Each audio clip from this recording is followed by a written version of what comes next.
ఈ మంత్‌లోనే మా అమ్మ నాన్నల వెడ్డింగ్ యానివర్సరీ జరిగింది. పెళ్లి అయ్యి చాలా ఇయర్స్ అయినా వాళ్ళిద్దరి మధ్య అండర్‌స్టాండింగ్ మాత్రం చాలా బావుంటుంది. యానివర్సరీ అనంగానే పెద్ద పెద్ద సెలబ్రేషన్స్ ఏవి జరుపుకోరు మా అమ్మ నాన్నలు.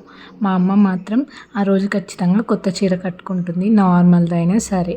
ఏదైనా స్వీట్ చేసుకుంటుంది. బట్ ఈసారి మాత్రం తనకు ఫిష్ తినాలనిపించింది. సో, ఫిష్ అయితే తెచ్చేసాము. ఇంకా మా అమ్మ ఫిష్ పులుసు చాలా బాగా పెడుతుంది. చాలా సింపుల్‌గా కూడా చేస్తుంది. ప్రాసెస్ మనకు చూస్తేనే అబ్బా! ఇంత ఈజీయా ఫిష్ కర్రీ చేయడం అని మనకు అనిపిస్తుంది. అలా చేస్తుంది. ఒకవేళ రెసిపీ కావాలి అనుకుంటే ఫుల్ వీడియో అయితే పోస్ట్ చేశాను చూసేయండి. ఇంకా ఆ రోజు మంచిగా ఫిష్ పులుసు చేసుకొని ఆఫ్టర్‌నూన్ టైంలో చేసుకున్నాము. తను నాన్ వెజ్ కర్రీస్ చేసింది అంటే ఖచ్చితంగా దిష్టి తీస్తుంది ఉప్పుతో. ఇంకా లంచ్‌లోకి అయితే మేము తినేసాం.